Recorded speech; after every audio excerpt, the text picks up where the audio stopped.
Hard Turn is presented by Overlake Medical Center and Clinics. Life is full of big moments of change and transformation where we have to pivot on our path. Those moments come with a wide variety of emotions, from fear and anxiety to joy and relief. I'm Kelly Koopmans. And I'm Mary Nam. And this is Hard Turn.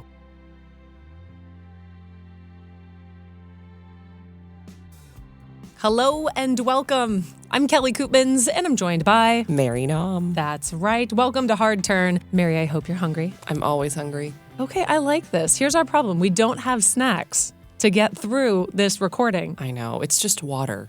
That's all we're allowed to have. Our producers are no bubbles, evil. no carbonated drinks. We don't want to burp into the mic. Okay, well, I'm really excited. This was a treat. It was a treat to speak with Brady Williams, not only to just speak with him, but I also got to sample his food. What? And I'm going to show you the menu that I had the pleasure of tasting. But that's the fun part we get at the end. Okay. In the meanwhile, we get to talk about all the juicy stuff. So today, we're talking about the decision to break out of an established comfort zone. Okay. And strike out and do something on your own. Specifically, this is one man's decision to leave an institution here in Seattle and go and create his own restaurant, soup to nuts, as they say. Brady is the owner and chef of Tomo in White Center. It's all the rage. People are talking I have heard of it, yeah. Okay, there you go. He's one of the most decorated chefs in the Pacific Northwest, 2 James Beard Awards. One for Rising Star Chef and the other for Best Chef Northwest. Both of those titles he got at a little place you might have heard of, Canlis. Whoa. Yeah. Okay. Yeah. That is the establishment with a capital E. That is absolutely right. Or institution, you could also say. His restaurant, Tomo, serves eclectic Japanese-American cuisine. And this is a fun tidbit in a space that used to be an adult video store. Yeah. What? We're keeping it spicy here for you. Wow. Okay. Okay, so before we get into his whole story and how he made this decision to go and build his own restaurant, I want a little bit get a read on where you are on the scale of foodie. Ultra foodie, not so foodie, where are you? You know what? It's BC, before kids. BK, see? Children. I know.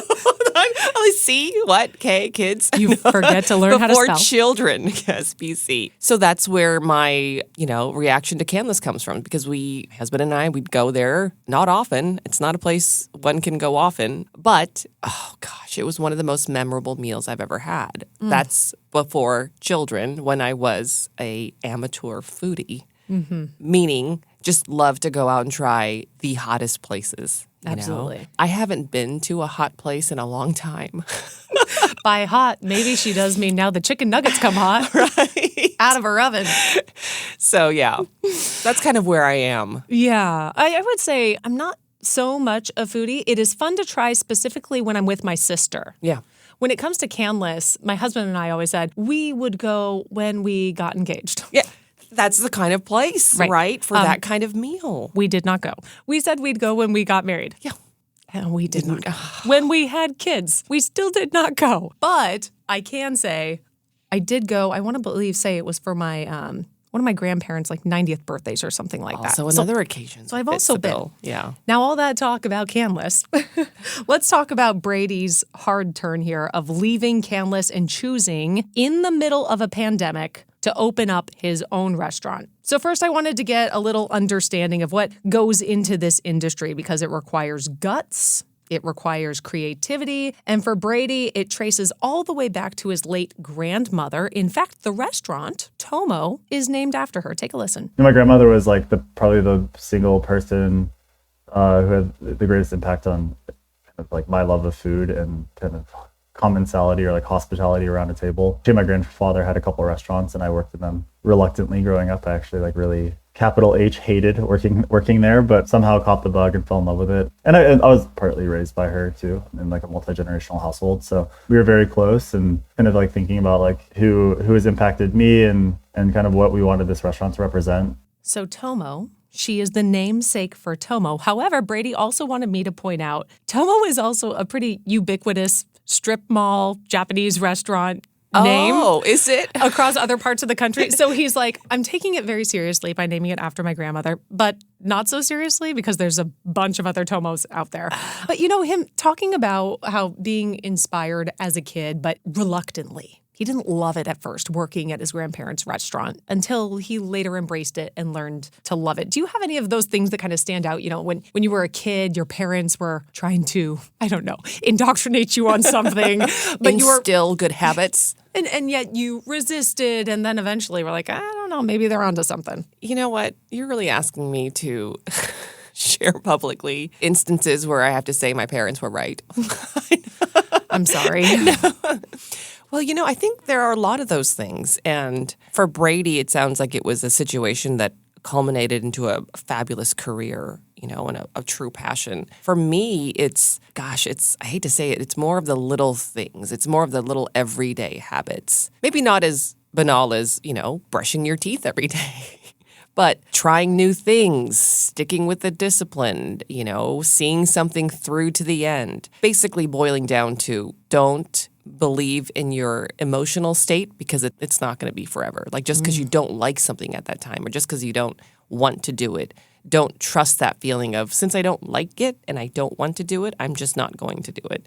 Because sometimes you may come back and look at that and realize, oh, that didn't really mean anything. Yeah. For Brady, it was growing up in this restaurant, and he goes on, he learns to love it. He works all over the country. He cuts his teeth in Dallas. He works at some Michelin star restaurants in New York. And then he lands a gig at Canlis here in Seattle. And get this, he was the 6th chef in 70 years. Wow. And here he was, like this young guy showing up to lead this institution. He told me about this whole audition process that he did to come can't here. imagine. He went down to Pike Place and he didn't really think about it. He just grabbed a bunch of seasonal vegetables and whipped something up. And clearly it was good because it landed him the gig. But he goes to lead Canlis for about 6 years. And then what happens to the restaurant industry? The pandemic hits and everything pretty much implodes. So he starts thinking back to what can we do to keep Canlis afloat. And I don't know if you remember some of the things that Canlis was doing back then. They had the Crab Shack. They had meal delivery services. They had this drive-through produce stand. I remember the drive-through, yeah. Very creative things to try and keep it going. But he also realizes at that time the restaurant industry is going to change. And he didn't know what it's going to look like when he comes back. So he's facing this decision. Do I want to be here to help rebuild Canlis, this established institution, or strike out and do something on my own? So he has to decide, well, where does he want to be? He can literally go anywhere with a resume like his, but he's going to have to start from scratch. So this is his hard turn. There's going to be like a reset that was going to have to hit. So just in kind of like going through that and just like, I think, everyone was being reflective during that time and kind of like reevaluating our own lives, right? Like whether it's vocation or family or how do we want to spend our time when a lot of things have been stripped from us. Like I don't really have the energy or the desire to start over. So I didn't really want to go to a new city. So like Philadelphia, even though I like knew people there and had some good support there, like that kind of crossed that out. So I started just like kind of like checking places off the list. And then in doing that, realized that like, hey, Seattle's home and it might be good for me to plant roots for the first time in my life somewhere. And like I have a really awesome circle of friends here that like I've gained since living here,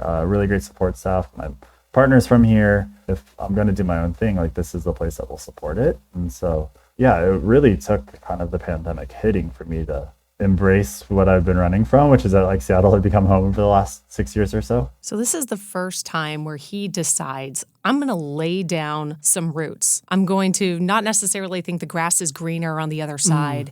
And when you think to some restaurant cities, you might think the Las Vegas, New York's, or Chicago or stuff like that. But no, something in him was telling him, stay home, do something you have not done, which is stay. And that made me thinking about the decision that a lot of us make and a lot of people make in their careers. You move around to different cities all the time, no matter what your industry is. And then at what point do you make the decision, this is where I'm going to lay down some roots? I mean, you and I have both done it here, so I think we can all agree. Firmly planted. Seattle's a great spot to do Yes. that. You know what strikes me is when he said it took a pandemic, right, to force him to think about, what do I want to do? It's so interesting to hear that because when you are the driven type and the goal-oriented type, you're constantly going, going, going. Rarely do you think I stop here and I just kind of run in place. Mm-hmm. In that pandemic, the pandemic, it forced so many people to do that. But not a lot of people actually do something about that. Mm-hmm. That's so admirable. And I love what he said, embrace what he had been running from, taking that fear head on. And what would happen if I did something different? Sure. Tried something different. And I'm going to have to put a lot of investment behind this too, especially when you're talking about building your own restaurant. So, he makes this decision. He's going to establish himself in Seattle. And it was really hard because there were a lot of conflicting emotions. You have the allure of the East Coast and kind of making him uncomfortable staying in one spot. It's like the thing that's hiding in plain sight, right? Like it was like the most obvious decision and the thing that like maybe the one that like I didn't consider because it was so obvious. And maybe there's like a little bit of avoidance, I think of like, trying to scratch some other itch that was like the need to like get a new experience or go somewhere new or make myself uncomfortable in a different way. But also it was like a really easy decision to stay here, and be surrounded. To do this like personal project and this thing with like, it was a collaborative project with so many people, like whether it's people that helped do the build out or like design or branding, it was like a true sort of like DIY, like friends coming together to help friends thing. And like that only could have happened here. So yeah, it was like a thing that I was conflicted about, but also something that was like, when I actually just sat with it, I was like, oh, this is a pretty obvious and easy decision to make. Obvious and easy, but hard and conflicted.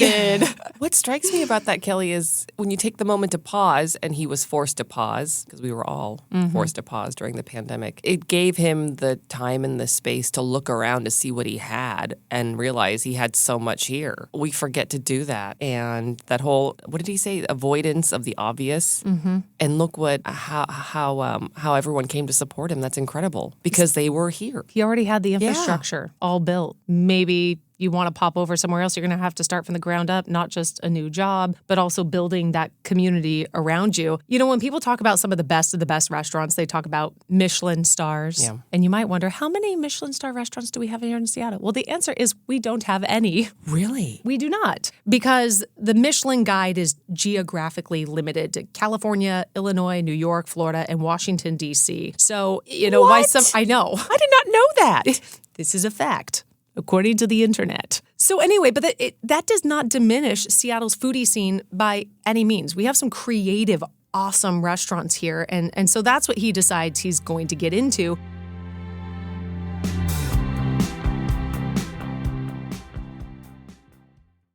At Overlake Medical Center and Clinics, we offer the full spectrum of care for every stage of life. And with our skilled and compassionate physicians and care teams, it's so much more than a place to get better. It's where you can achieve a lifetime of good health. Welcome to Overlake, where your care is our passion. For more information, visit overlakehospital.org. As you mentioned, it's that community that kept him here where he felt like he could be successful. And it reminds me of your Friends episode, the Making Friends as Adults episode, where you have to find the community of people around you to support you. It's great when you have your partner or some family, but it's everyone else around you that you need to help bolster. It takes a village. It takes a village. It adds so much richness to your life, more than you realize, I think. Yeah. So he chooses to create his own joint eventually, which will be Tomo. But now come all of these other decisions. Think about this. You're starting from a scratch. I'm already stressed out, and it's not my story. Okay. So, A, what kind of food? What's the vibe? Where do you do this? So he has to find a space. He decides, first thing, I'm going to find a place to put this before I get to any of the food or design or menu ideas. I just need to physically find a space. So he finds this. I'm just going to mention it again because it's too fun. A former adult video store in White Center. That's right. Available for lease. Available. And he says that once he had the spot, he was just going to let his creativity take the lead. And he says creativity has never lacked for him, which, what a gift. I am so the opposite. We're going to talk about that. Okay. I'm going to ask you about your creativity. But he decides that he's just going to have the guts. He's going to find the right space and then let it take the lead from there. So I've cooked a lot of different cuisines. like I think it kind of lended itself really well, or like showed itself off really well, like during the pandemic with like Canlis and helping pivot and just kind of going from offering to do like presenting like let's do a fast food drive-through thing into a crab shack into like all the like I haven't like pigeonholed myself as like just a Japanese chef or like just someone that does Italian cuisine. So for me, I wasn't actually even sure what the restaurant was going to look like, and I think that like for me, I was like I want to find the space and find the neighborhood, and the space will sort of lend itself to what the restaurant should be. I, of course, had an idea of like I love bistros with a short set menu, from a cooking standpoint and from a guest standpoint, like just like love more intimate, loud spaces. Certainly at the time, we changed over the course of years, and I definitely like have different preferences now than even at that time. But there wasn't necessarily like this is what we're doing, and we need to like find this space like to do this certain concept. So he's doing this entire journey in the middle of the pandemic. Once he makes that decision to leave Canlis and do this is happening at potentially the worst possible time. I'm surprised he found a place. Exactly. So there's this, he has to plan, what are these budgets going to look like? What is dining going to look like? But, he did all of this when restaurants were closing. And I think back to our own dining habits and how they change. If we want to just take this on a personal level and reflect for us as customers how it changed, I mean, for me, I feel like it changed everything. Now there's this like built-in expectation from restaurants that you can order out. We kind of forget it wasn't always like that. Right. Things just were not deliverable. Mm-hmm. Pizza was deliverable. And that was pretty much it. Yeah. So what were your kind of cooking, eating habits, and how did that change in terms of restaurants or going out when you think back to the pandemic days? Oh gosh, you know what? I don't think I've ever cooked so much. A lot of it was I was experimenting with recipes. I guess that was my culinary phase, my creative culinary phase. I bought a bunch of old cookbooks, vintage cookbooks. I would say the majority of those recipes. There's a reason why we don't use those recipes anymore. Yeah. But I can't get over Brady's, he's branching out in the middle of the pandemic, Kelly, with a type of business that appeared at the time to be going under. Mm-hmm. And he's thinking, no, I'm going to pour money into this and we're going to start a restaurant. Wow. I know. So here's kind of how the timeline works out. They signed this lease on the place in February, and it opened up in September in the middle of the pandemic. Now, he used a quote here, and I wanted to put it in quotes because he says it was, quote, nuts and stupid. Okay. That's his hindsight. Now, we know it all worked out because Tomo's doing fine just now. But in the moment, I mean, the landscape was changing so much. No one knew what it was going to look like, let alone what this space would be. So, in order to build a restaurant, you need investors. You don't a just lot have of money. You need that capital, yeah. Absolutely. So when they're pitching this idea, they're doing it off the idea that they're only going to be able to have these restaurants at half capacity. So that's just a taste of kind of what they were looking at here. And he describes some of those early days. It was a crazy time for restaurants, and I think the week before we opened, restaurants were still at 50% capacity, or like 2 weeks before. And so we were really trying to thread the needle. So like we had business models built off of, like even just in like the sort of deck, like the pitch deck to potential like business partners or banks or whatever. It was like, all right, here's our model for 50% capacity. Here's our model if we're straight takeout, like we're a takeout restaurant. And here's what it looks like to have a full, thriving, quote, thriving restaurant. But it is a very delicate balance. So restaurants are a tricky business, even in the best days. And I don't know, Mary, did you ever work in a restaurant yourself? I did. It was my first job, but I wasn't a cook. I wasn't in the kitchen. What'd you do? I was a hostess. Oh, so was I. At the Old Country Buffet. At the Old Country Buffet. Yes! So good. But anyways, where were you a hostess? I was a hostess at, I think it was called the Yarrow Bay Grill. In Kirkland. In Kirkland. It's still there. It's changed names over time. It might be, I think at one point it was then Bin Vivant. See, not the same level as you, Kelly. Old Country Buffet. But from that experience, you're dealing with people who are cooking a whole lot of food. It takes a lot of money to buy that. There's a whole lot of overhead for paying with people. So sure. I can just imagine the guts of really not even having a full concept of what your restaurant's going to look like. And here you are doing it. My next question, since you have worked in a restaurant, do you watch The Bear? I need to. Oh, no. It's on, I know. And I bet a lot of our listeners, I mean, they're like, what the heck? Haven't you seen it? I haven't seen it yet. I will, though. I want to see it. Okay, so for anyone out there who has not seen The Bear, I will tell you, it's winning all these crazy awards. It's all about this guy who used to be a big-time chef at like French Laundry and all that. His brother passes away. That's not a spoiler alert. And he has to take over his brother's restaurant, which was like a sandwich joint, essentially. And they got to keep it going, and they turn it into a whole restaurant. But it really looks at the restaurant scene. And I asked Brady, I was so curious. It's kind of like how people ask us, do you watch the morning show? Yes. You know? And they ask the morning anchor if it's really like that. Yes. Do you ask Brady that question? I totally asked Brady the question, is the bear real? Is that what it's like working in a restaurant? Because I get stressed out watching that show, let alone being the guy doing it in the real world. And actually, he has some friends who are consultants No way. for the show, and they're all in it. He's like, I don't need to watch the show because that's like going to work after I've been at work, you know? Which is such a cool thing to say. But when I watch that show, The Bear, it's the anxiety because it really shows how difficult the thin margins that you're operating on. It's very finicky. You have to rely on reviews and whether or not people will show up. Anyway, that's just to set the scene that it's stressful. He opens this restaurant, and then here comes something else. Boom. He finds out he's going to be a dad. Oh, my goodness. In the first 3 months of this brand new venture opening up in the midst of the pandemic. So this is personal life, meeting professional life head on. 1 year later, like we had 1 year anniversary, September and October, our daughter Mina was born.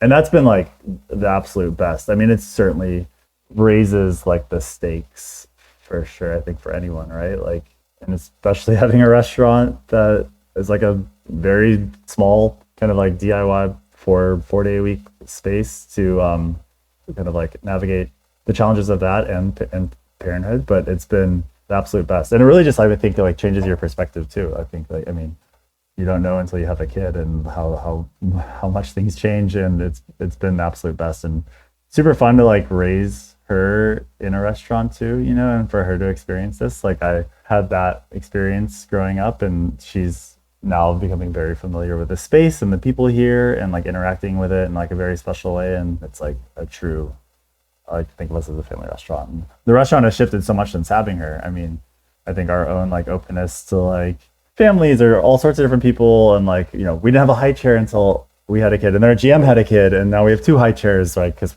both our kids might be in the restaurant at the same time. So it's just little things that he talks about like that. He said he probably wouldn't have had the guts to do the restaurant if he had found out a couple months earlier that he was going to be a dad, because there's a whole new layer of complexity. But I love how he talks about the whole vision kind of shifting and adapting with life, adding 1 high chair because of the GM, and then you add 2 high chairs. Yeah. And I will tell you, this is a very swanky, chic spot. Like there's no sign out front because it's so cool. You're just supposed to know that that's where it is. Okay. And then you walk in and it's got that mood lighting, a little bit dark, and then just a big line of bench all the way down the hall, and then this seat. So it's all kind of down one shot, and the dishes are so intricate and so small. And you think to have something like that from this chef who is at the top of his game and open it up to his family and really come in full circle and doing the exact same thing that his grandma did for him, which is bringing his child up in his own restaurant. Oh, that full circle, Kelly. That is so cool. I love it. And I love hearing that it was not, I mean, the surprise of having, you know, finding out you're going to be a first-time dad while you're a first-time business owner, while you're hoping that, you know, you can make this thing work at a time when on paper it looks like you're not. Not just him, but a lot of businesses that opened at the time. There was no expectation that you were going to succeed, much less thrive and flourish. I love hearing that, finding out that he was going to be a dad and having a kid and a daughter, he embraced it and rolled with it as opposed to, oh no, now this is not going to work. Right. One more thing for me to overcome. I love that wasn't his reaction. I also love when kids are able to enter their parents' workspace in one way or another and kind of see their parents in action. I didn't get to do that with my mom because she was an oncology nurse, so I wasn't like hanging out In at the ICU hospital. Not so much up on Intense, Swedish, yes. but my dad, I was able to go into his office a lot, and I have very specific memories of that.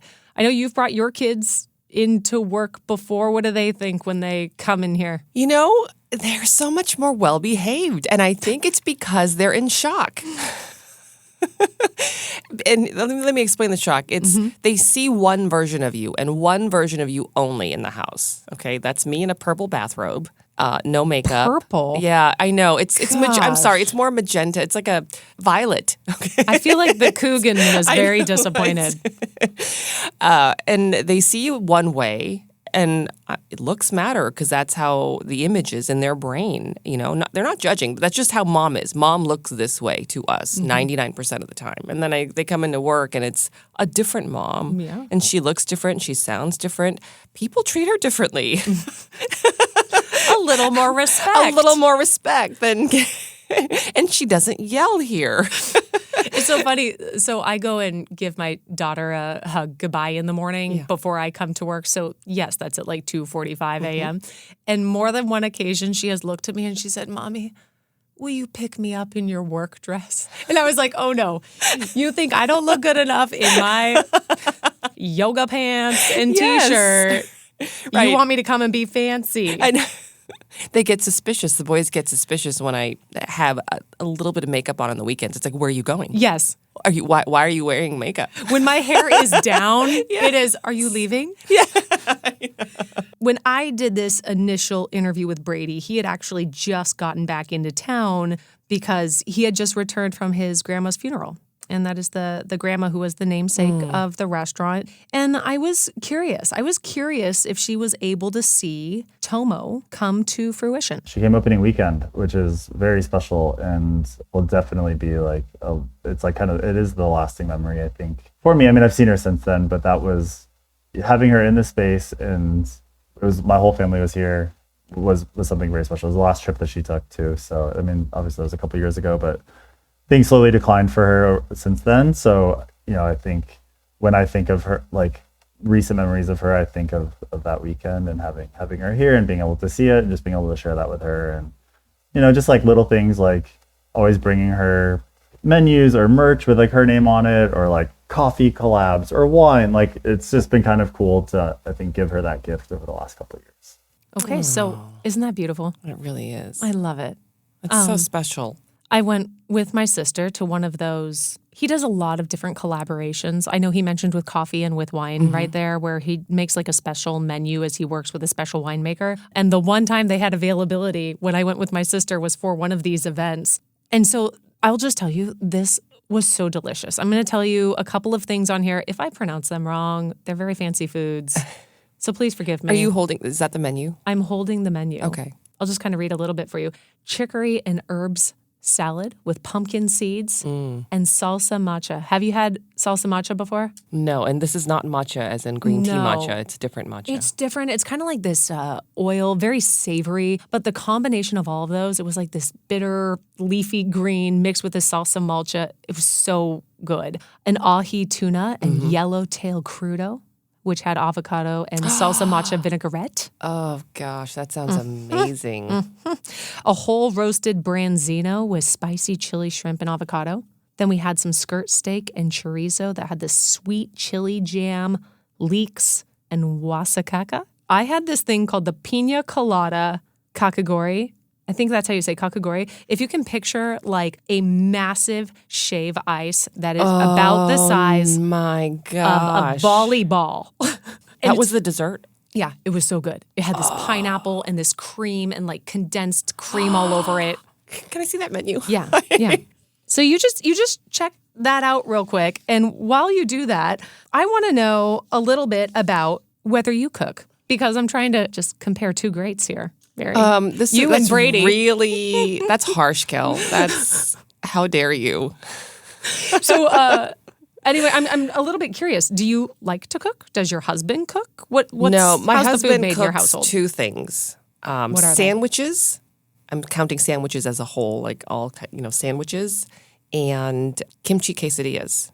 I know. And the kimchi part is because I'm Korean. My mother lives with us. Yes. She makes kimchi, so it's always there. So I'm telling you about my mother because that goes into my response. I don't cook because she cooks.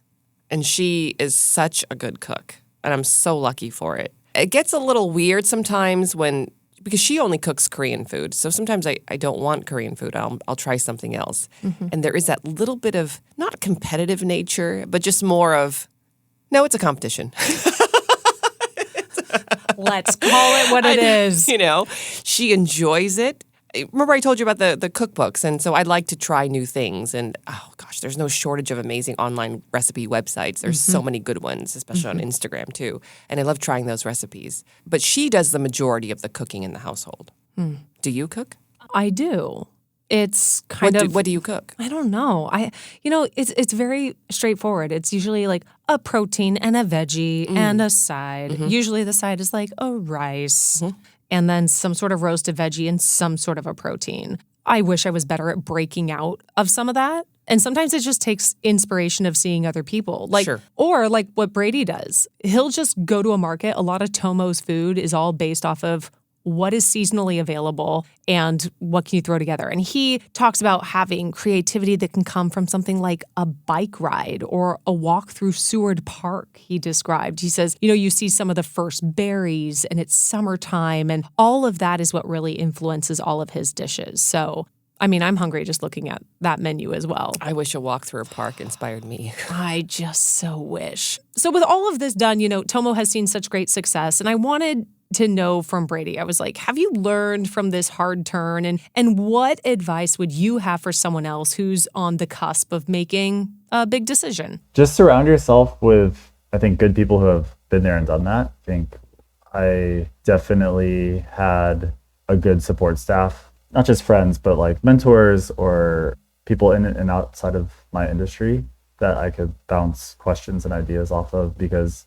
you learn so much going through the experience. Like I would do things so differently in hindsight just because you don't know until you go through it, right? And it's not like there's no regrets. It's just a matter of like learning from your mistakes or learning how to do things like a little bit more efficiently or a little better, making smarter decisions along the way. But I think just surrounding yourself with people that you trust, that you can ask questions, and don't be afraid to ask questions, because there are a lot of questions that you don't have the answers to, and people might. I love that. Surround yourself with good people. I think for me, that's one thing that has been great about working at KOMO for so long. You think of some of the great people who've come in and out of here, and I believe it's the same with any industry. There's always someone great in that office that you just see and you can soak up a couple nuggets from those people. And I feel like that's something here at KOMO that I've really benefited from.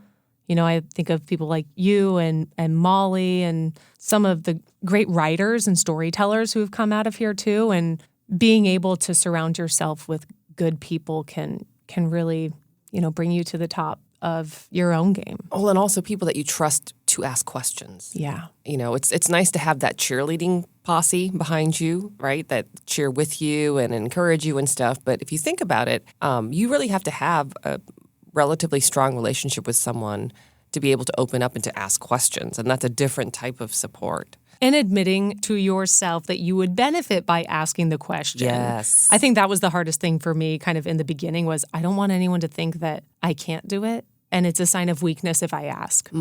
Get over it, people. Ask the question. Ask the question. And also because you're opening up to what their response might be, which I think some people, myself included, it's like, what if I don't like their response? I know.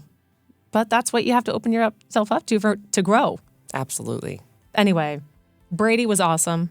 So Brady, thank you so much for talking to us. And thank you for the wonderful sisterly meal I had. I have to go check out Tomo. Yeah, you might have to. It's all the rage. You're going to have to get a reservation. That was my other question. Is this walk-in only, or can you make reservations? No, you can make reservations. Okay. And find one of these cool events. It's been a long time since I've had a meal like this.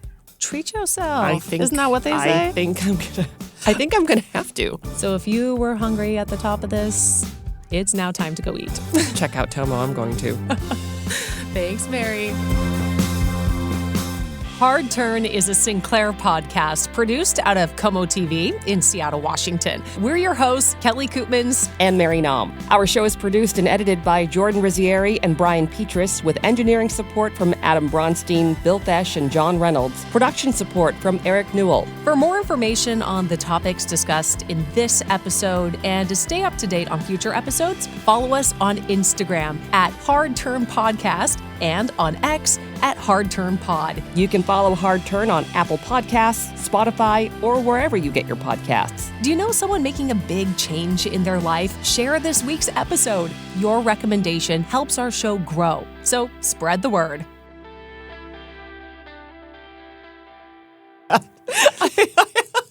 I'm sorry. I'm just taking mental notes. You said treat, yes, juicy, all these food puns, by the way, and now soup to nuts. I'm a professional, Mary. Hard Turn was presented by Overlake Medical Center and Clinics.